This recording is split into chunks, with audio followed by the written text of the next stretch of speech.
Kemudian kita lanjutkan kajian tafsirnya, di mana sore hari ini sampai pada ayat 152 dari surah Al-An'am. A'udzu billahi minasyaitonir rajim. Wala taqrabu malal yatimi illa billati hiya ahsan hatta yablugha ashuddahu wa awful kaila wal mizana bil qisti la nukallifu nafsan illa wus'aha wa idza qultum fa'dilu walau kana dha qurba wa bi ahdillahi awfu dzalikum wassaqum bihi la'allakum tadhakkarun. Dan janganlah kalian dekati harta anak yatim kecuali dengan cara yang lebih bermanfaat hingga sampai ia dewasa, dan sempurnakanlah takaran dan timbangan dengan adil. Kami tidak memikulkan beban kepada seseorang melainkan sekadar kesanggupannya. Dan apabila kalian berkata, maka hendaklah kalian berlaku adil, kendati pun dia adalah kerabat kalian. Dan penuhilah janji Allah, yang demikian itu diperintahkan Allah kepada kalian agar kalian ingat. Qala Atha bin Sa'ib an Sa'id bin Jubair ani ibni Abbasin qala lama anzalallahu wa la taqrabu malal yatimi illa billati hiya ahsan wa innal ladina ya'kuluna amwalal yatama dzulma. Dijelaskan oleh Atha bin Sa'ib dari Sa'id bin Jubair dari Ibnu Abbas, beliau mengatakan ketika Allah menurunkan firman-Nya wala taqrabu malal yatimi illa billati hiya ahsan, janganlah kalian mendekati harta anak yatim kecuali dengan cara yang baik. Dan firman-Nya innal ladina ya'kuluna amwalal yatama dzulma, sesungguhnya orang-orang yang memakan harta anak yatim dengan cara zalim. Surat An-Nisa ayat yang ke-10. Fantalaqa man kana 'indahu yatimun fa'azzana ta'amahu min ta'amihi wa syarabahu min syarabihi faja'ala yufdilu syai'a fayuhbasu lahu hatta ya'kuluhu wa yabsudu fastadda dzalika 'alaihim.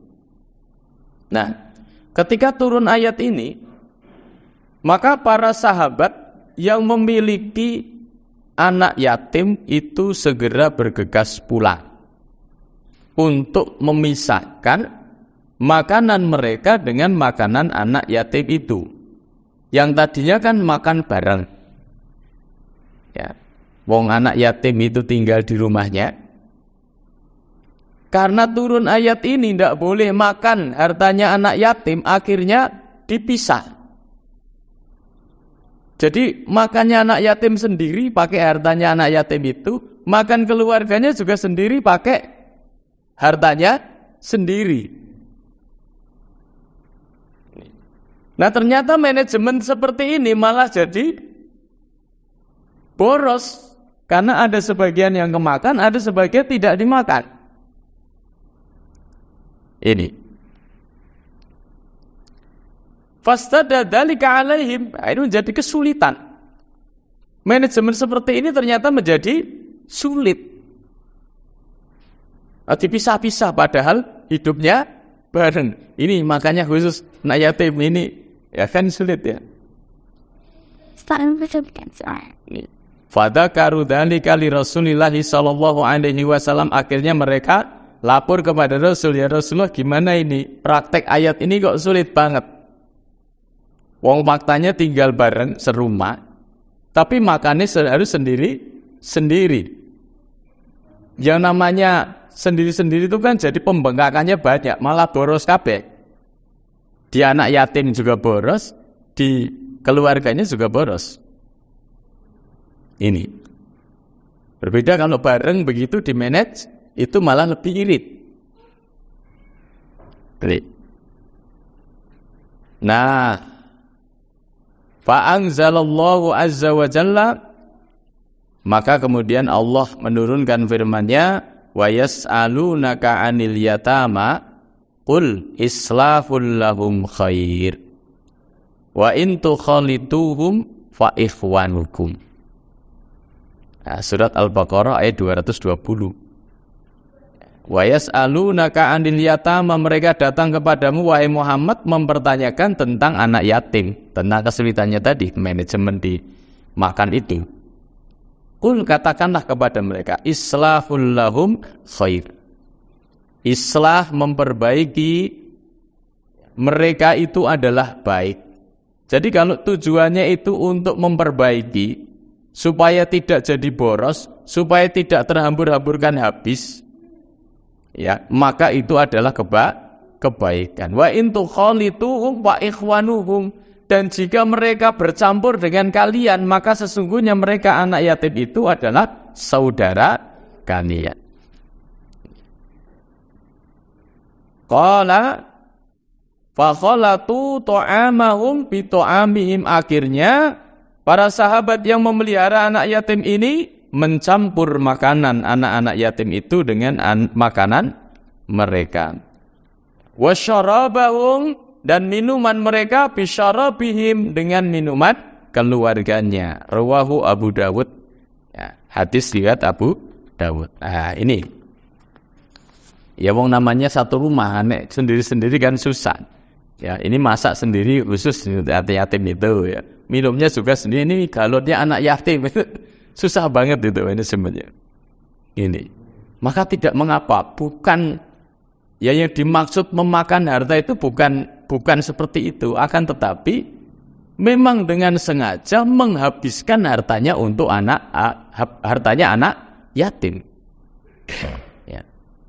Dihabiskan di sini tidak hanya dimakan ya, walaupun ayatnya itu teksnya adalah wala ta'kulu amwalal yatim. Jangan memakan hartanya anak yatim. Ya. Secara konteks itu seluruh usaha, seluruh perbuatan yang menghabiskan hartanya anak yatim dengan cara tidak bertanggung jawab, itu pengertian daripada memakan harta anak yatim. Nanti kalau ada orang rodok pinter, dia mikir itu kan ya tidak boleh dimakan. Jadi kalau dibelikan motor tidak apa-apa gitu. Wis podo gitu loh. Walaupun namanya tidak memakan, ya, tapi kalimat memakan itu mencakup seluruh usaha menghamburkan atau menghabiskan hartanya anak yatim. Itu tidak diperbolehkan. Ini. Maka Bapak Ibu rahimakumullah, memang yang paling sulit itu kalau memelihara anak yatim yang punya harta. Kalau anak yatim ini tidak punya harta, enak. Karena tidak akan banyak masalah, tidak akan banyak komplain, tidak akan banyak masalah. Nih. Yang berat itu kalau si anak yatim ini punya harta, tinggalan dari orang tuanya, sawahnya luas, usahanya besar, maju. Nah itu berat. Karena tanggung jawabnya tidak hanya memelihara dari sisi pemberi makan, akan tetapi juga mengelola harta peninggalan orang tuanya itu supaya tidak habis, syukur-syukur terus berkembang. Nah itu kan berat. Ya, ini. Wa qauluhu, kemudian firman Allah, hatta yablugha asyuddahu. Sampai kapan seorang wali mengelola hartanya anak yatim itu? Allah jelaskan hatta yablugha asyuddahu. Sampai ia balik. Nih, sampai ia balik. Qala Asy-Sya'bi wa Malik wa ghairu wahidin minas salaf. Menurut penjelasan Imam Asy-Sya'bi, Imam Malik dan yang lainnya dari para ulama terdahulu, pengertian dari yablugha asyuddahu hatta yahtalima, hingga dia mimpi basah. Wa qala as-Saddi hatta yablugha salasina sanna. Adapun as-Saddi mengatakan sampai dia berusia 30 tahun. Wakila, ada sebagian ulama yang mengatakan arba'una sana, 40 tahun. Wakila, ada pula yang mengatakan situna sana, 60 tahun. Wes tuwa ya.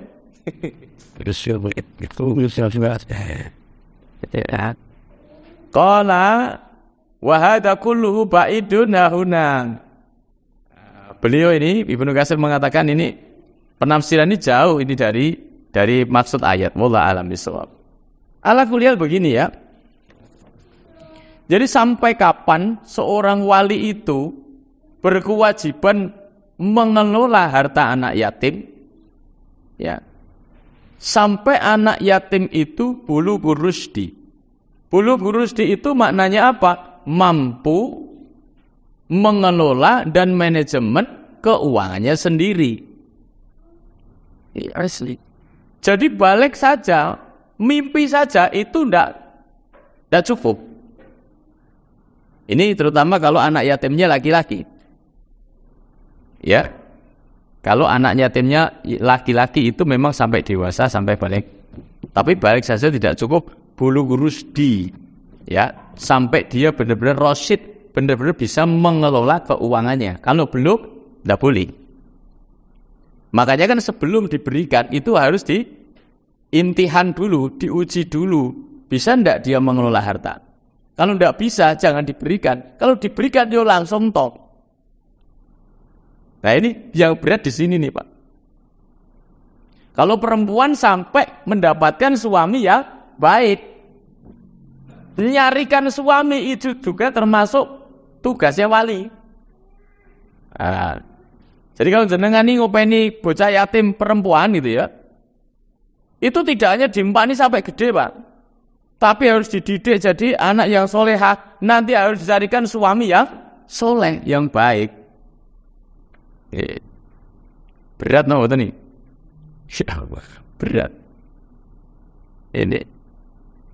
Maka karena saking beratnya Rasulullah menyampaikan ana wa kafilul yatim hakadha fil jannah.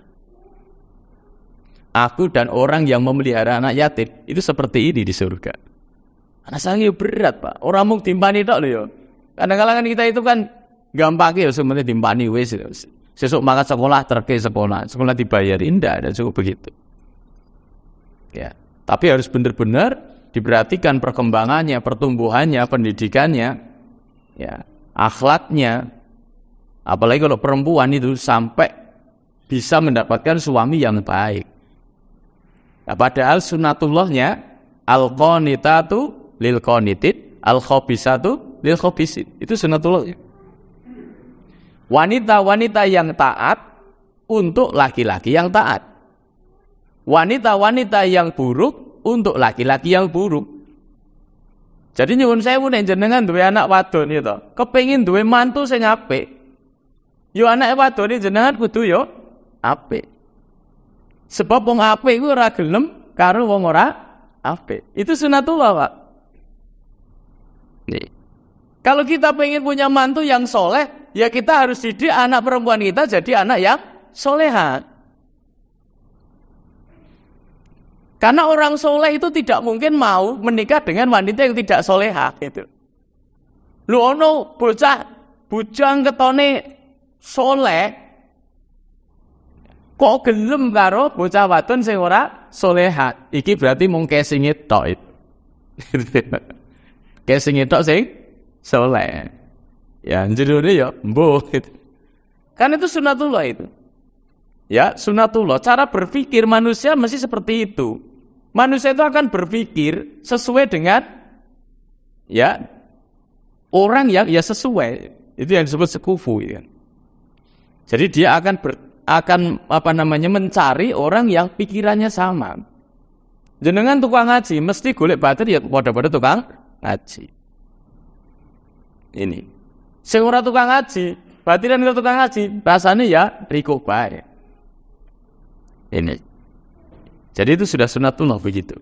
Nah ini kewajiban wali apabila anak itu yatim. Kalau tidak yatim ya kewajiban siapa? Orang tuanya. Sampai urusan mencarikan suami itu urusan wali.